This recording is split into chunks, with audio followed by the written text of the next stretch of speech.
we open wide the virtual stage where ideas spark and wisdom fills the page. From the UK to the land of maple trees, John and Mike bring clarity with ease.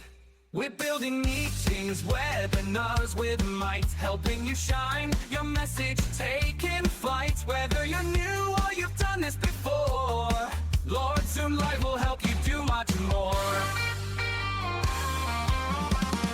We're building meetings, webinars with might, helping you shine, your message taking flight. Whether you're new or you've done this before, Lord Zoom Live will help you do much more. Thank you for joining us, we're glad you're here. Together we grow, it's loud and clear. On Zoom we connect, we learn, we grow. Welcome my friend, enjoy the show.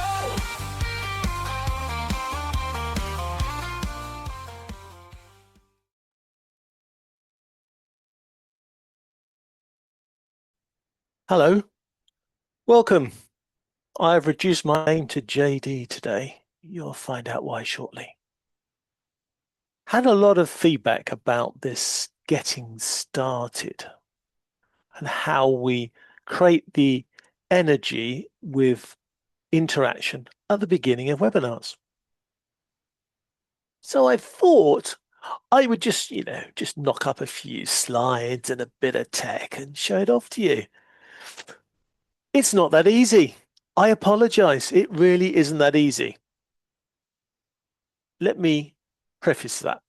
I'm going to show you 10 different ways, after an argument between me and ChatGPT, of building the energy at the beginning of a webinar, not including getting Suno or other apps are available to write you a theme tune like we'd have. But showing off these 10 apps, or these 10 ways, shall we say, it's a little bit tricky. So if you see me darting around like this and that, trying to get various apps to go, that's because they're all over the place. That doesn't mean it would be as hard for you, because I am not suggesting that you run 10 apps all at the same time to give you 10 different ways to interact with the audience. I think that would be overkill, but you will get the gist of how it works. And actually, a lot of them are very similar. And if you had the right apps set up in the right way, and there are lots of different versions and different ways that we can do this, we will go through those apps. We will bring videos out for those individual apps. We'll go through each one of them in turn. But what I'm going to do today is I'm going to rely on Zoom's own graphics toolkit, which is still in beta, so you never know what might happen. We'll use that just to show you some basic ideas. Let's see how it goes. So we've got some methods to start an event. That's what this is all about. And I have... Where's my slideshow? I want my slideshow up.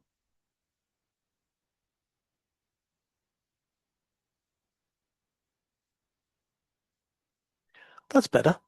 I've got my slideshow up now. You see, we haven't even got past to the first one yet, and things are already going wrong. Let's start with the first one, and let's see how well we do there.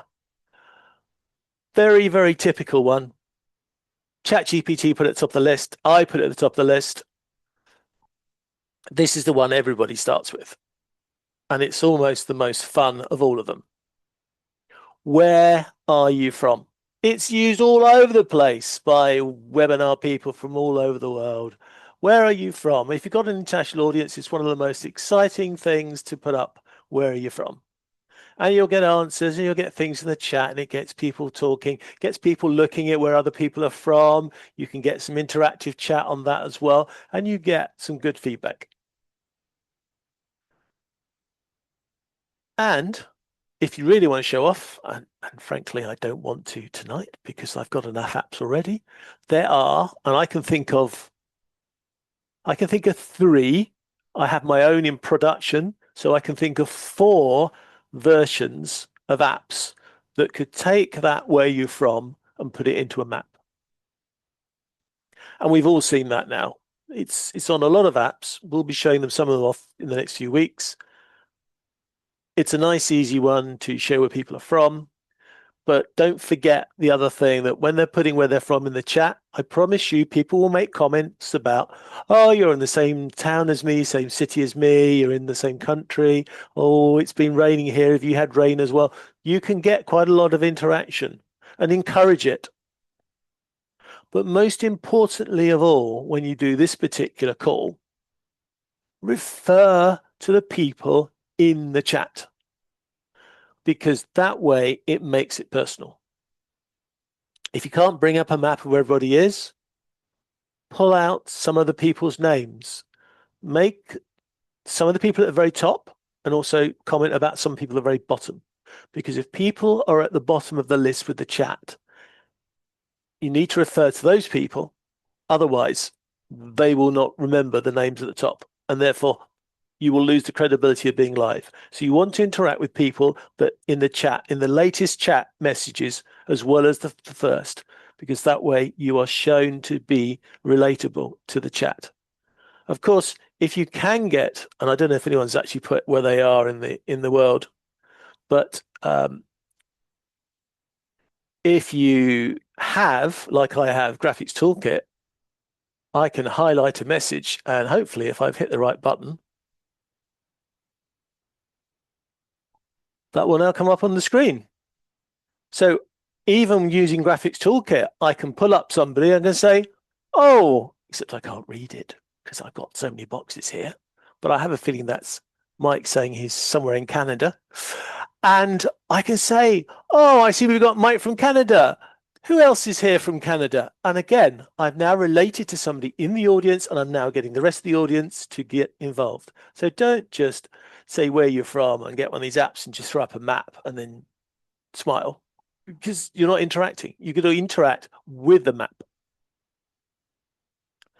So there you are. That's number one. Where you're from. Really common thing asked by many people, but frankly, not exploited to the degree it should be to make it interesting for the audience. So what's number two? I don't know either. I'll have to look. Oh, yes. Why are you here today? Why are you here today? Now, that's a really open question, but it's also an interesting question, because you've asked people to attend a webinar for a certain reason. But we all know that people don't always turn up for the reason that you expected them to turn up for. So this is a nice open one. And if you want to be more controlling, then you could do a poll, which I don't think will show up on the screens anywhere. But I could launch a poll saying, why are you here? I'll put it on the screen share. I thought I had Windows showing the screen. Let's try that. There we are. See, look, it appears. See, Zoom is a lot more clever than you think it's going to be. I've just turned it on, and there's the screen share showing the Zoom window. So asking where everybody from. Why are you here? I'm here to get higher conversion, says my laptop. And there we are. Mike can't answer it, I expect, because he's a co-host. So my laptop will have to be the person answering all our questions for us. But there you are. Why are you here? Get some figures back. Oh, and don't forget, do not forget that if you don't allow anonymous answers and they don't give anonymous answers, you're going to have this data at the end. You're going to know who answered which question, which could be useful when marketing. So why are you here? You can ask. You might want to use these new fancy apps that ask these questions, but the function is built into Zoom. The question there is into Zoom. So we can ask. We can end the poll, and then we could even share the results with the audience as well, couldn't we? We could share the results of why they are here, so they could see the results as well. So why are you here is a good question. It would also give you a feedback, especially if you've got 2 or 3 different sort of paths you could go down with your presentation. You'll get a good feeling of who's in the room and which people have turned up. Because maybe there's a bigger group of one subject to another, so you want to spend more time on that subject maybe than the other. Or you may change the order in which you run the content. So Why are you here is a really powerful question in my mind. So let's try another one, shall we? The next one is a feedback question, a hot feedback question, as ChatGPT called it. Does anyone call it that? A hot take? I thought it was a thing. ChatGPT thought it was a thing, but it was what I wanted. I wanted a reaction. So, do you think X, Y, Z? And then get people to answer with emojis, which are not going to look too good today because the emojis don't come up on production studio screen, so you're not going to see them. I could, if I'd set it up, I could have got the graphics toolkit to give me some emojis flooding up. So that would have been an option. But emojis coming into the call could be a good thing to put in. So are you excited about this, or just see how well people know emojis? How do you feel right now? And then get them to go and find the emoji that's applicable. Of course, you'll need to have all the emojis turned on, otherwise they'll be limited in what they can say, but that's an option. Get an emoji reaction. Now, one of the good things about getting an emoji reaction at the beginning of a webinar is it sort of programs their brain. So they are now going to think about emoji reactions during the whole webinar. If you encourage them to put some emojis in now, because no one likes to be the first, well, apart from me, I love showing off with emojis, but most people will not want to put lots of emojis in unless they see other people putting emojis in. So if you give them something that will give them a reaction to something that they can react to now, and then maybe use this question and get them to put reactions in at random times throughout the webinar, there's a good chance that using the sheep principle, once they start using it, they'll use it all over the place. So I've missed out somebody for some reactions. So let's have a go at Mike. Mike, what are your favorites of what we've done so far? Hello, everybody. One of my favorites so far. I always use, depending on the situation, again, not personally for our use, but again, for the show's use, I will always use, where in the world are you watching us today? So that one definitely is a big one. Yes, I've been helping John with chat reaction, so he was able to bring that in as a lower third. So there you go. So that's graphic toolkit in beta currently that is being useful. The reaction hot take is really cool. Again, depends on the type of situation. If you're in the actual meeting itself, like John said, you will actually see reactions. But one of my favorites, of course, is to always just do even that, so that at least I get so it actually becomes an overlay over top of me. Yes, that I was happy with what the person said or what the person did at that particular point. But that would be the infamous thumbs up if you agree situation that John is just talking about right now as a hot take. Interesting terminology ChatGPT used. Hot take. Somebody must have used it somewhere because it never comes up with the original thought. But yeah, interesting. Okay, right, Mike, let's go to the next one and then we'll see what you think of that. So Cool. Thank you for your contribution. Of course. The next one confused me because ChatGPT, I said about an intro round and ChatGPT came up with the 7-second intro round and then told me that you get 15 seconds to give an answer. So there we are. There's unsurprising inconsistency in the system. But the basic idea is still the same. The idea is you give them a very small amount of time to think, because otherwise you can be there forever and otherwise people think too deeply. So you want something really short, 7, 10, 15 seconds. What's your biggest challenge right now about X? And then just get them to put it in the chat. But it's got to be short amount of time. If you want to be cruel, do a countdown. I wouldn't do a countdown for 7 seconds because it's just too short, but maybe you've got 15, give them 15, 20 seconds because you want to give them time to type as well. Give me your biggest challenge. They don't, now, name, when they put it in chat, their name's going to be there. So if you put it into chat, you won't need to put your name, your target audience, so who you're trying to sell to or market to in this example, and what's your biggest challenge with those people. And then you can call out some of the people for that information.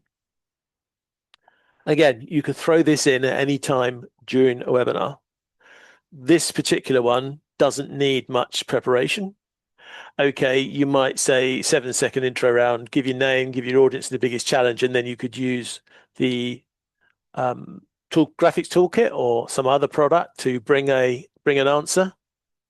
So I could bring this one here, and then I'll bring it onto my screen like that. So we can see that Mike wants more leads and a higher conversion. So that's probably the answer to the previous question, but we'll use it for the answer to this question. In your few seconds, what do you want? And then you can bring an answer up onto the screen. Now, I don't know. I'm pretty sure that most of you won't know what Graphics Toolkit is. So I'm going to show you what it looks like. It's rather boring because we're running this without a big audience. Well, we're running this without an audience, which is a bit weird to do when you're doing an audience interaction, but we needed to control everything. Otherwise, it'd have got out of control with real people giving real answers. So here you can see, if you bring up the screen share for me, Mike. Here you can see Graphics Toolkit is running in a web window, and then I'm bringing that web window through my software. And I can choose which one of these pieces of chat I want. And when I hit the highlight button, you can see that on my video, just down there, it's changing. So I can choose one of the chat reactions. And then when I need to clear them all off because I've got another chat conversation, I won't because I want to leave them all up for now. I can hit the clear chat and they will disappear.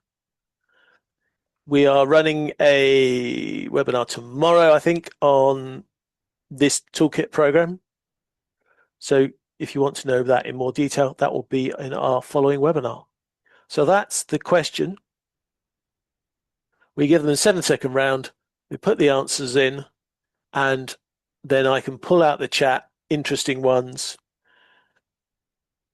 If you're into that sort of interaction, you could even turn on the talk button and ask them to explain in more detail. If that's the sort of interactivity you want to do, you could ask them to do that. That would be possible. Gonna make that disappear. There we go. So that's the 7-second round. So I'm going to see if we can catch him out now. I'm going to get Mike onto stage again. Mike, do you think you could think of a reason why you would run a 7-second round with your distributors and your dealers?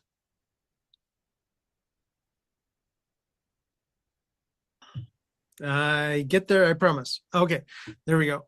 So name, audience, and biggest challenge. So name, sure. Audience, well, basically that would be welcoming our dealers to the webinar. And the biggest challenge would be, depending on the topic, would be, I would even modify the biggest challenge to being reminding the audience what our goal is of the webinar. So to make sure that you can actually, this is what the ultimate outcome is of the webinar, is that you leaving this webinar should know this. Okay. So it might be you got a webinar on PTZs and you can say, what's the biggest challenge for them using PTZs or selling PTZs? And they would come back then with their biggest challenge and you would know that fits in with the content. Right. And again, this is where we can then talk them through on, okay, this is where we can help you on those challenges of, in that case, John is talking about PTZ cameras, this is where, you should help educate your customer by saying that it takes the ease of having a person there, et cetera, et cetera, et cetera. So we would go down these different training type of sales nuggets on, so that they can actually overcome these challenges and not go to the customer going, yeah, you're right. No, not necessarily are they right. So it's better to, in that regards, to help educate the customer. So yeah, so if that is one of their biggest challenges, great. If another biggest challenge is that, oh, we're not selling many of these because we're not known for these. And it'd be like, okay, that's another good challenge. And how to get around that challenge would be, well, you should be marketing more to maybe different avenues than you have been marketing currently with your business. You know, an example would be if they are heavily a musical instrument dealer that dabbles into video because they know better, because all of a sudden musicians are starting to do podcasts or they're starting to broadcast themselves online, but yet they know musical instruments, but they have no clue when it comes to video. So that's where they should be actually advertising more in video-based marketing locations. And I'll leave that generic, just for our sake, and then go from there. And, you know, if they need assistance or suggestions, you know, talk to your sales rep, and I'm sure they will be able to help you with that. And if not, the sales reps can get in touch with me, and I'll make sure that they know properly to tell you that this is what Mike suggests you market into, because right now they're looking for PTZ cameras. Yeah. So the way you answer this is totally dependent on what you're trying to sell. You may explain how something works to fulfill their challenge. It may be a practical thing, both of which Mike has given. It may be a visionary thing where you just don't answer the question, but you just show them what the world's going to look like when that problem is sorted. And as Mike said, you would then, during the webinar, solve that problem so it becomes the vision of what they wanted. So the 7-second intro round, you want emotional answers. And I don't mean crying, I mean emotional as I'm scared that we can't do X, or I'm worried about this, or I'm not sure about that. You are trying to get deep emotional responses because you're pushing them again on time. You notice a lot of these are short because they want quick answers. So let's go on to the next one. And Mike will enjoy this one. Pick your adventure. In other words, what is the main thing? And I would usually, for this one, I think to make it work, you need to give them some options, because otherwise they're just going to choose anything and then you're really in trouble. So which of these 3 things are most important to you? Now, this is really good from a sales point of view or a marketing point of view, because you now know what their focus is. But it also allows you to decide again whether you want to talk about one subject or another. Quite often at my webinars, I will have more information in my webinars than I ever give to the customer, whoever it is.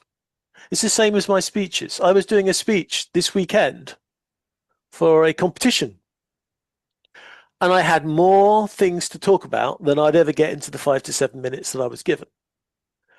But what I did was, at the beginning of the conversation I had in this presentation, speech, or whatever you want to call it, but when I was delivering that, I was looking at the feedback from the audience. And if a certain thing I said didn't seem to ring true, I wasn't going to go into more detail. If the thing I said was hitting with the audience, I would go into more detail for that particular part. So if you have a big slide deck of all the things you wish to discuss, it's not always a good idea to go through every single slide if the response of the audience is with you that day is that they're interested in something else.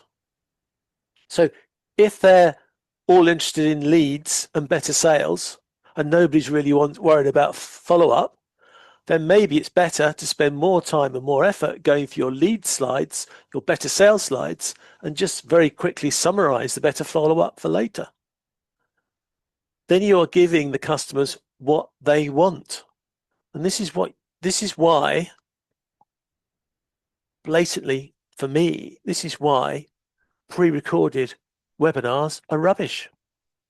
Because you might as well watch your YouTube if you're just going to dribble on in one direction. Webinars should be interactive. If they're not interactive, what's the point in you being there And what's the point in getting them all to turn up on a particular date and time? Give them content that's applicable to them. So, Mike, would picking your own adventure be something that would work for your audience? Would picking your adventure, is that what you're saying, John? Yeah.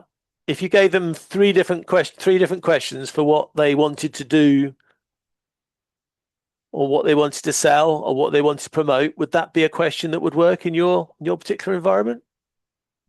It would depend, again, it depended on the actual, if it was a training on the product, or if it was to help it basically, if it would depend on if it was my technical team doing the webinar for the dealer, or if it was my sales team doing the webinar for our dealers, right?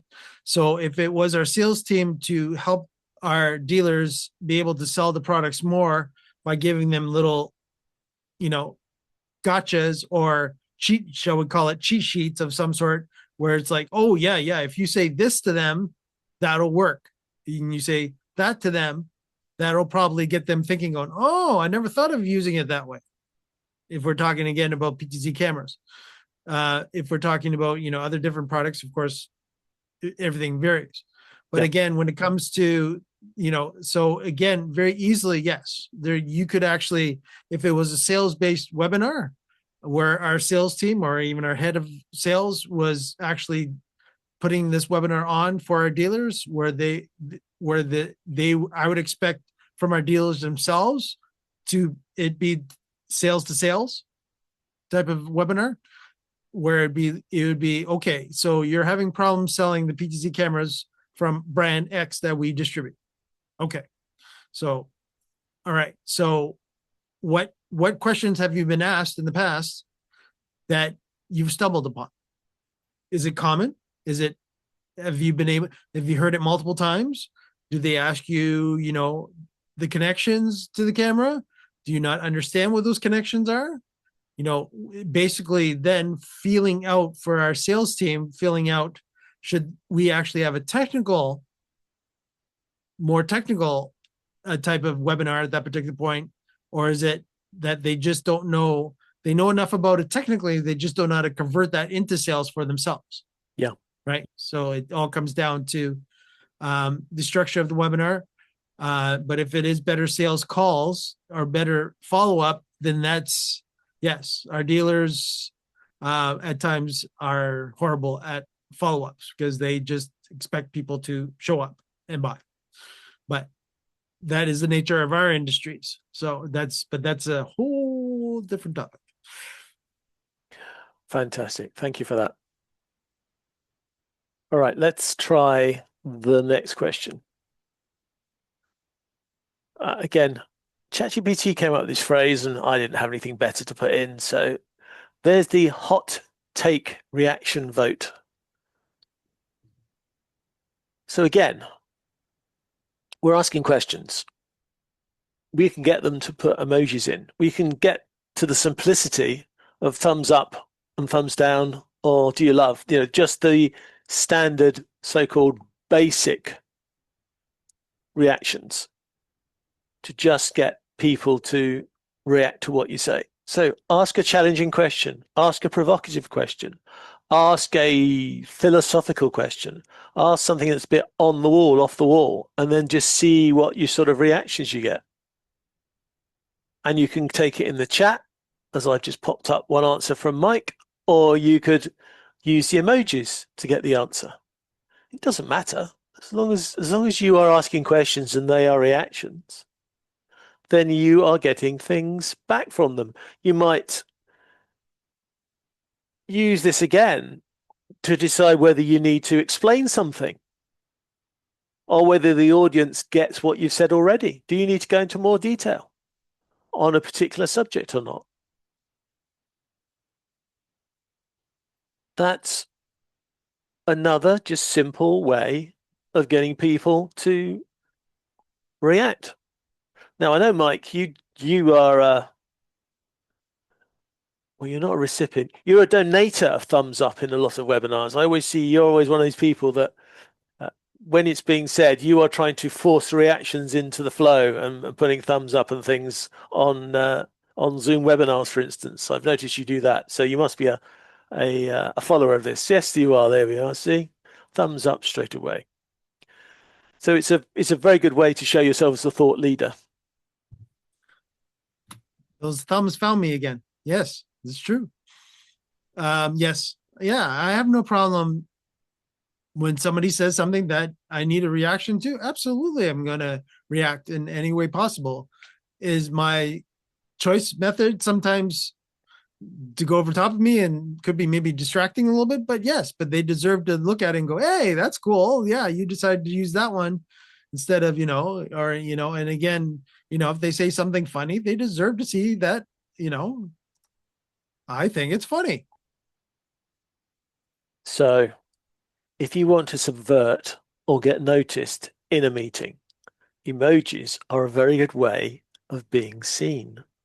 So if you're in the audience and you wish to be noticed, then make use of emojis where you can. And don't use the hand raise one because that's just annoying. Because the hand raise doesn't really give any feedback. All it gives is, I want to ask a question. But make sure, as a host, you made it clear how questions are asked, because people raising random hands at random times is not helpful. Because frankly, you've got no idea what they want. And the only way to address somebody if they raise their hand is to bring them on audio and video and chat to them. So it is always better to get people to interact via the chat or the Q&A so that you can manage what the question is and then decide whether you want to address it, rather than just people raising their hand and then you having to turn on their audio or ask them to put the answer in the chat. Let's go to our next one, which I would like you to tell me if you like this. A rating system. So instead of a binary, do you like this, do you like that, give me some information, the other way of doing it is a rating question. And you can do these in Zoom. You can do it through Zoom polls, or you can get people just put stuff through the chat. If you want the sheep mechanism, then you want to span the chat with your 10s to encourage everybody else to put a 10 in as well when you're asking how handsome you are. But otherwise, add a question with a scale of 1 to 10. How confident are you in, we've been hammering it, so let's carry on. From 1 to 10, how confident are you in using your PTZ cameras to demonstrate to your customers? And you put an answer in 1 to 10, and I'm sure Mike's rushing to give an answer here. And well, that was pretty obvious what that was going to be. So Mike's got a 10. And then again, call people out. Don't call them out if it's negative. That's probably not a good idea, but call them out. Ah, Mike's really confident. Great on you, Mike. Great to know that you know your PTZ camera as well. And then just see what the general consensus of the argument is for the scores. Again, there are some apps that can take this out of the chat and put it to a nice little table for you. I haven't worked out exactly how I'm doing mine, but I think a little graph. So you've got 10 things, a little graph of all the answers. That looks quite good. But rate your confidence, rate your skill level, rate your comments that we're going to get from Mike of what he thinks of using this scale. Mike, have you used a 1 to 10 type ratio, or have I now persuaded you maybe you should? Yes, definitely. I've used the rate scale because again, it's a great way of knowing your audience, right?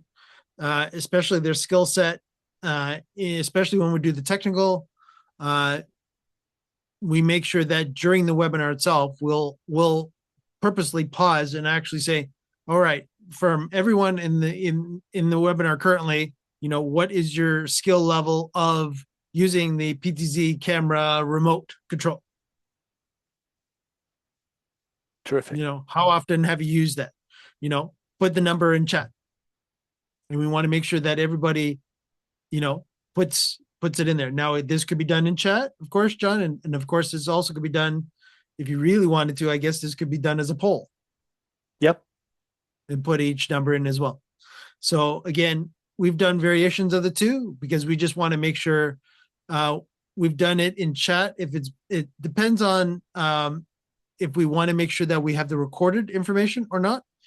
The poll will allow us to go back and actually, John, correct me if I'm wrong. In the poll, we'll actually be able to see who specifically gave us a specific score on those specific questions, correct? You can pull up all of these things. But there's one thing that Zoom can do that ChatGPT didn't think about, which I'm going to bring in now because it's applicable to this thing. There is a, and I've got to remember what the word is that they use for Zoom, so we don't, rank. There is a ranking order option within Zoom. So you can put 3 or 4 things and then people can drag and drop them into the order that they think are most important and least important. So there's a ranking order within Zoom, which is another way of doing a 1 to 10 thing. So that works quite well. And don't forget the other option within this type of thing is there's multiple choice. So you can give a set of questions where they give you a binary answer, which one they like. But you could also ask these along the lines of rate your confidence in. You could say which things of you are confident in. You could list the whole list of say 5 or 6 things that they might be confident in, using your PTZ camera as an example, and then they could choose all the ones that they are confident in and leave out the ones they're not. So are they confident in setting it up? Are they confident in controlling it? Are they, you could set different levels and then they could choose them as well. So there's quite a few. This is a gold to Zoom as far as I'm concerned. ChatGPT's come up with the standard 1 to 10, but Zoom Polls has got a number of different ways of doing this, which I think, again, adds variety because you don't want to keep asking the same questions in the same way all the time. Otherwise, people will get bored. You want to spice it up with a bit of variety, asking in different ways. If you ask multiple choice, you probably have to tell them you can answer more than one question. Sorry, you can give more than one answer to the question. Otherwise, they might not be aware of that. It might just have to click on one. But yeah. And you have to be careful too, John. I've been in technical webinars that you'll get poll 2 seconds later. Oh, let's close that poll. Poll. Let's close it. Yeah, we'll close that one too. Poll again. Let's make it 3 for 3. All right. So no. Again, I've been in a lot of improperly run webinars in our industry. So if you're watching this, you know who you are. Let's put it that way. So yes. And that's why the emojis and the things in chat now and again are useful because the emojis are really quick to answer. Most people should be reasonably quick in answering a poll. I usually wait until it starts with the people giving answers because there's usually a few seconds delay at the beginning while they're all thinking about it and working out what they need to type. And then you will see the percentage of people answering the question will start to roll up and then it will slow down. It's unlikely in a lot of cases you'll ever get to 100% people answer because some people will just ignore it. Some people aren't paying attention. They've just got it on their phone or their iPad and they're watching television, Netflix or something at the same time. So you'll very, very rarely ever get 100%, but you'll actually see as it tails off when people are giving the answers, as Mike said. Doesn't mean you have to be silent waiting for them to give an answer. You could be talking about the subject, but you've got to give some time. Definitely. Good point, Mike. You need to give them the time to answer the question. Otherwise, all you're doing is flooding them with things to do. And then if you're not listening to what their answers are, then you lose the impact of asking the question in the first place. Exactly. So let's flip back to a different type of question then. And you need to give time for this one. Drop an emoji for how you feel. If you're going to use this one, It's quite good to use this towards the beginning of an event. I know I've left it till last because it's not such an important one, but if you do want to use it, it's quite good to use it at the beginning of the event because a lot of people probably won't know that there are so many emojis, because if you leave it open and you click on the emoji button, there are so many emojis out there which you can go and search and look for. You probably want to do this at the beginning of the webinar, and then you've opened their eyes. Oh, open their eyes. And there we are on cue. Mike's opened his eyes. So then they will open their eyes to the number of emojis that are possible, which could make them more inventive and more interesting during the event. So that's a good one for not only asking a question, but also making them aware that when they use an emoji, they have a much bigger selection.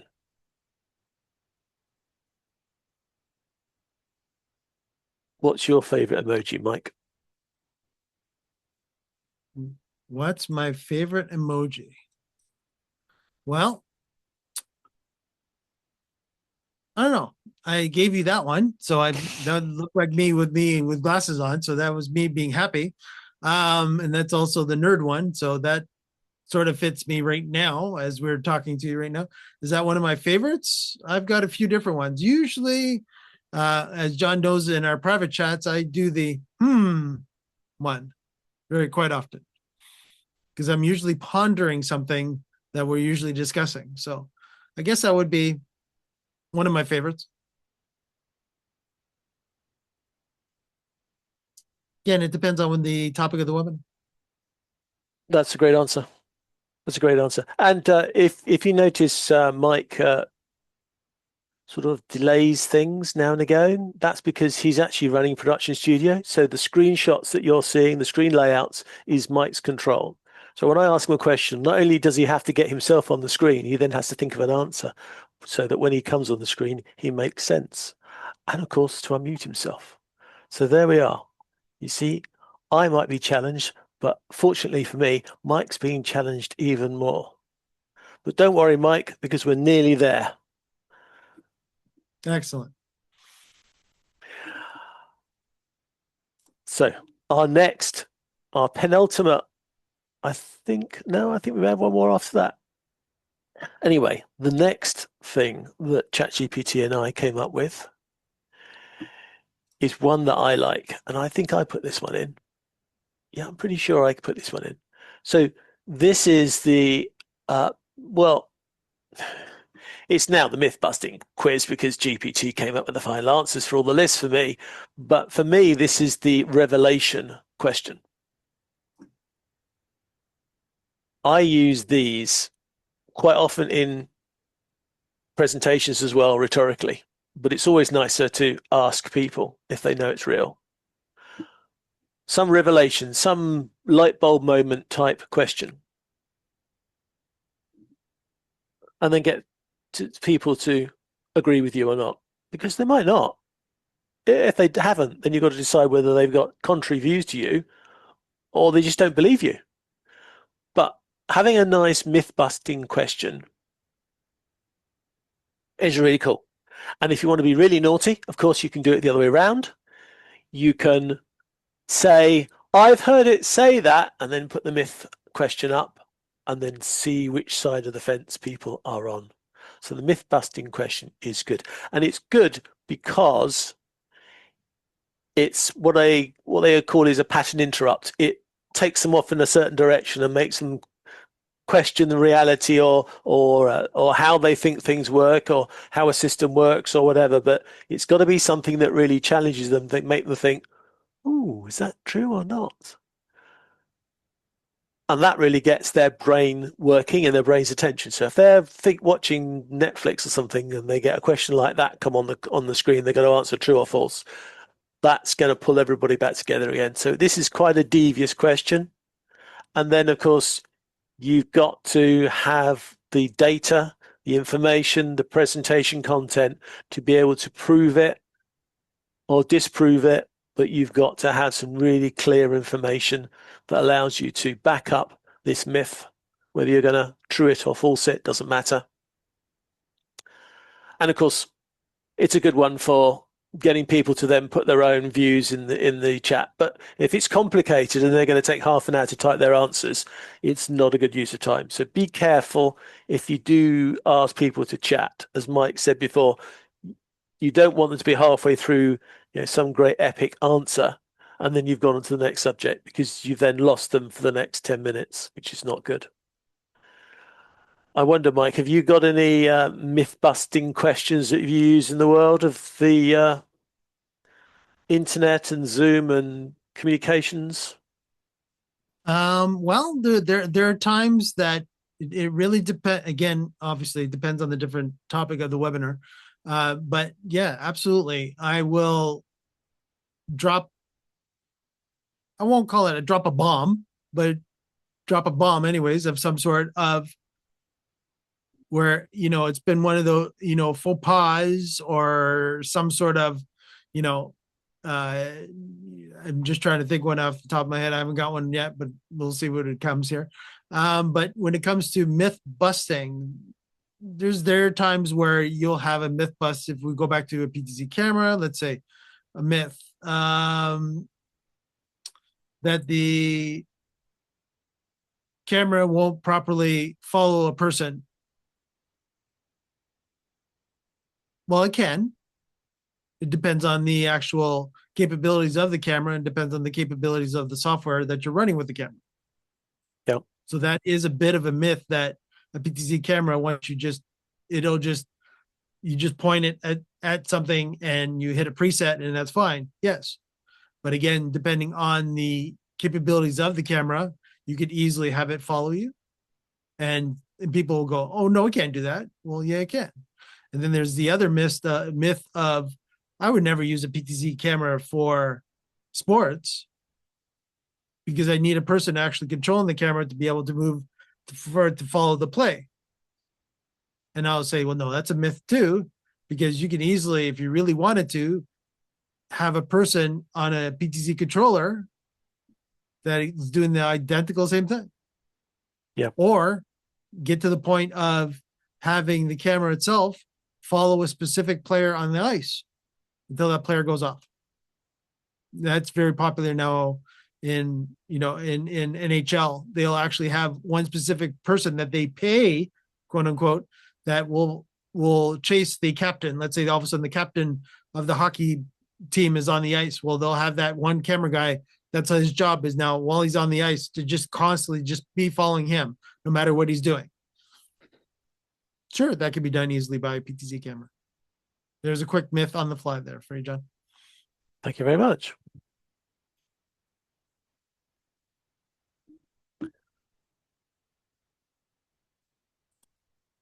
Okay, so the last one that we are going to look at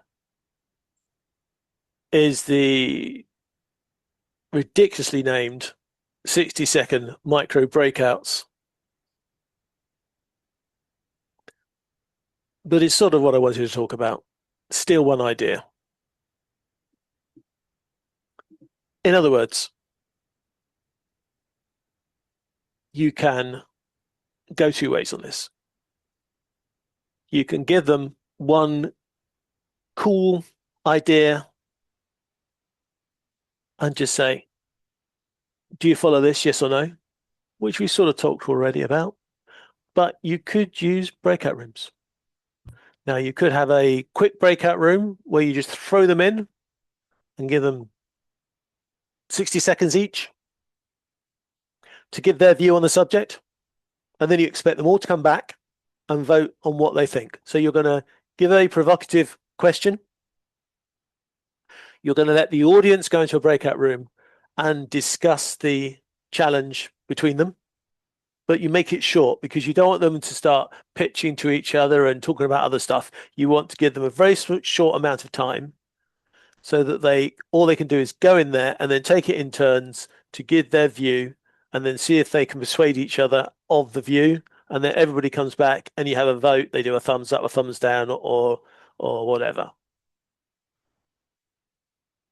So back in the main room, you get the thumbs up and get a thumbs down. And then maybe you even challenge a few people to have their microphone turned on and get them to give the summary of what they heard in the breakout room.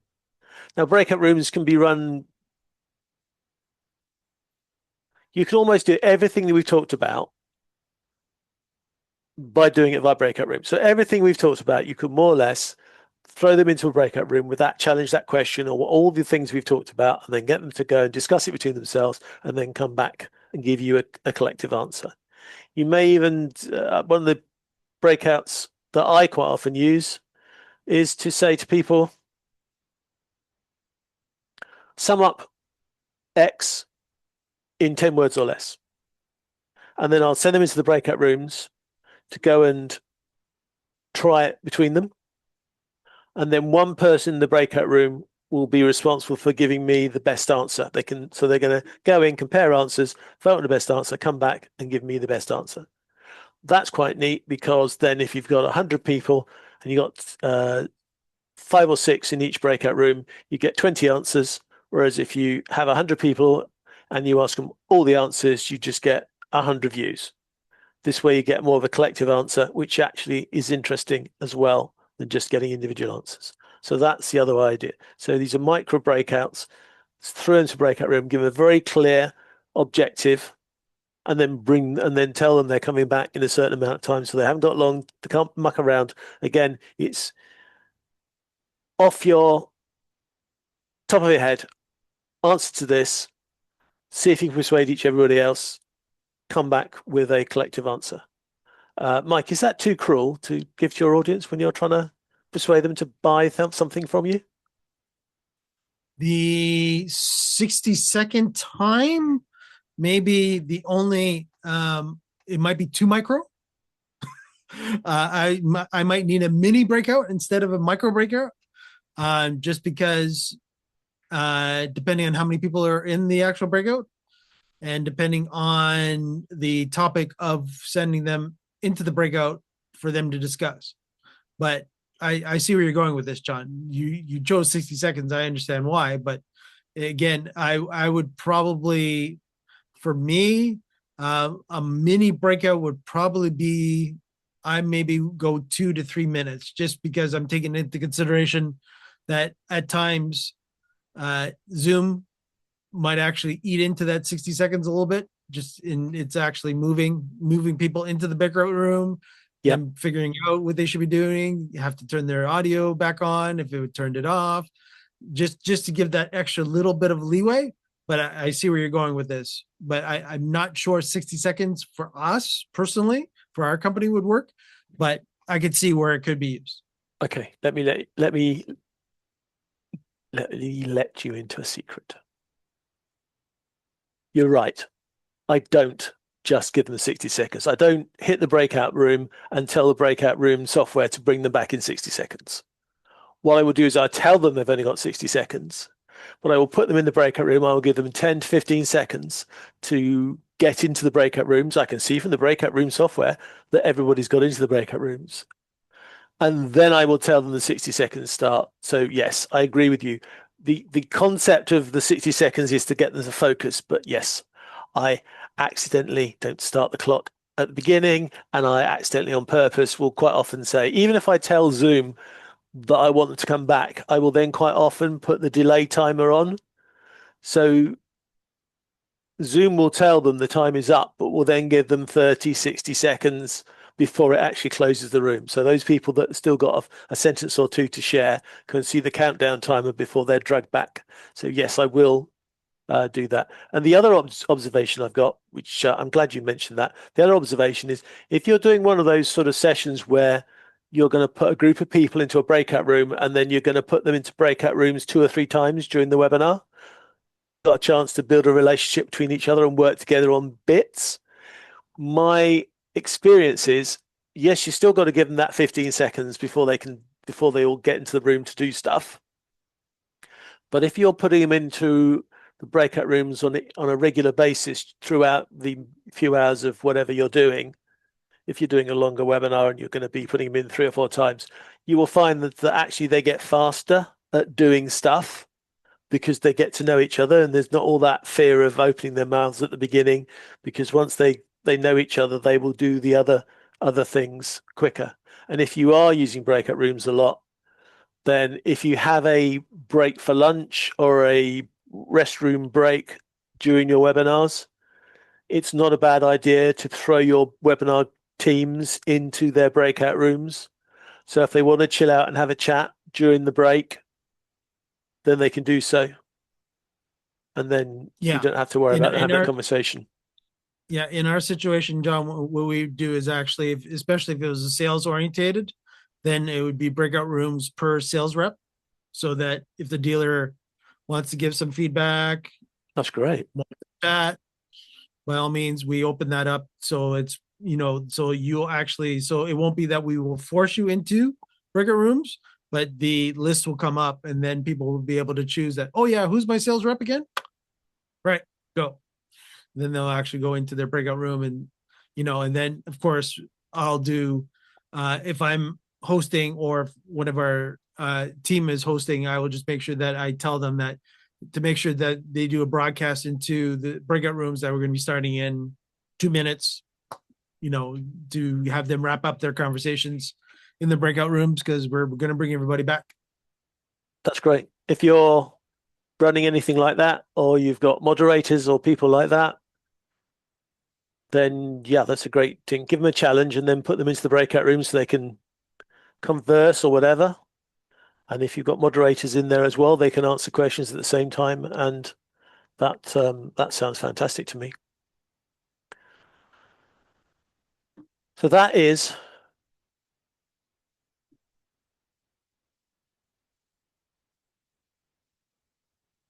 it. That is the presentation. I think I've given you 9 because I think I missed one accidentally on purpose because I felt that we'd covered it already. But there are some methods to start an event. You don't need to use all of them. Choose a couple that make sense for you, for your event at the beginning. As you can see, some of them could be used later on as well.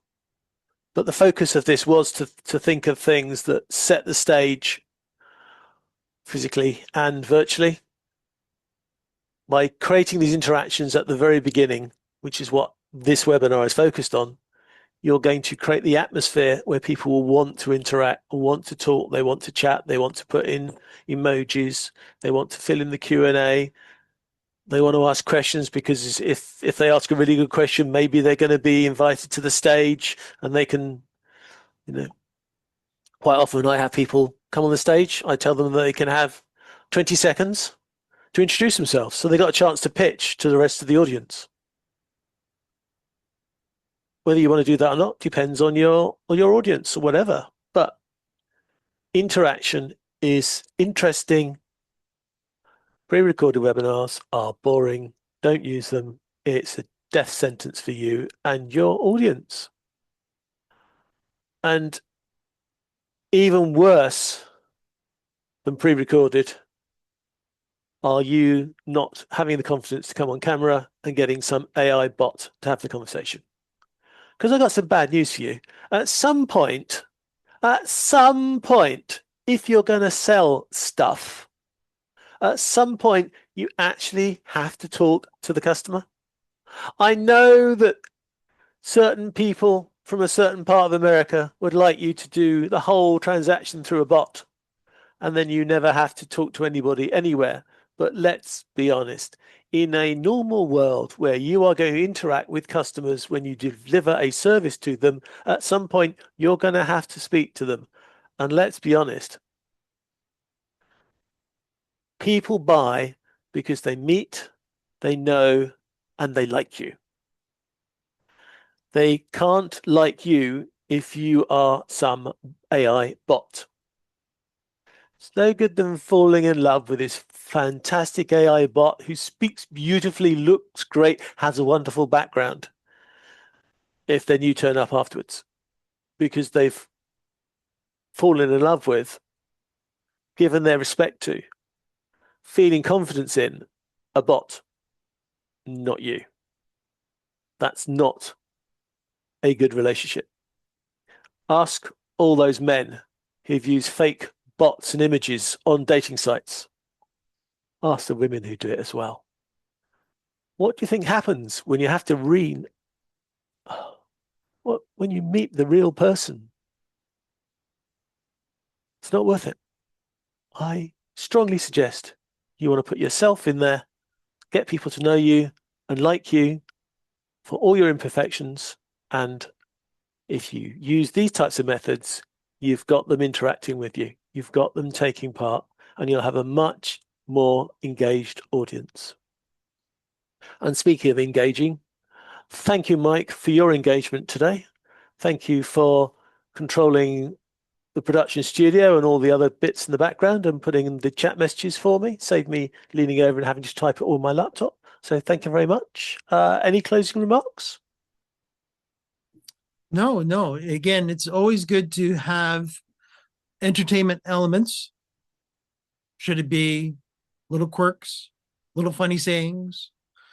Again, there's a reason that John and I are using Production Studio is, I could have John up on the screen all the time and just have John show a share.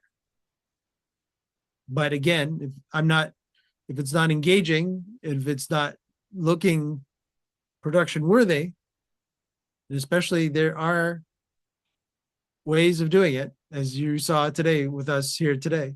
And of course, John adding the text at the bottom. And there's one more chat there too, John, if you wanted to throw that before we disappear, that I threw in there. Let's see if John will do that. There we go. Don't forget to watch us here on YouTube every week. Yep. After there you these go. recordings are made, we edit the dead silence at the beginning and the end, and we put them on the internet on YouTube. So they're easy to find. So thank you very much for coming. Thank you, Mike, for helping me with this one. Thank you to our relevant computers for keep going and not crashing with all these apps we're having. I don't know. I've got at least 8 or 9 windows on my computer with different pages of different apps all sitting there at the moment. It looks, actually glancing over there, it actually looks quite scary. A number of little apps that are all running in the background trying to keep this thing going. But we've made it to the end. Thank you, Zoom. Thank you, Mike. Thank you for being here. And see you on the next video, the next edition of Lord Zoom. Take care, everyone. See you next week.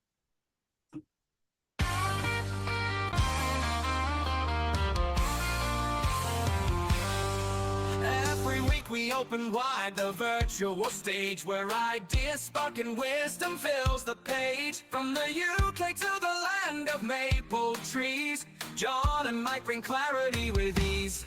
We're building meetings, webinars with might, helping you shine your message, taking flight. Whether you're new or you've done this before, Lord Zoom Live will help you do much more. We're building meetings, webinars with might, helping you shine your message, taking flight. Whether you're new or you've done this before, Lord Zoom Live will help you do much more. Thank you for joining us, we're glad you're here. Together we grow, it's loud and clear. On Zoom we connect, we learn, we grow. Welcome my friend, enjoy the show.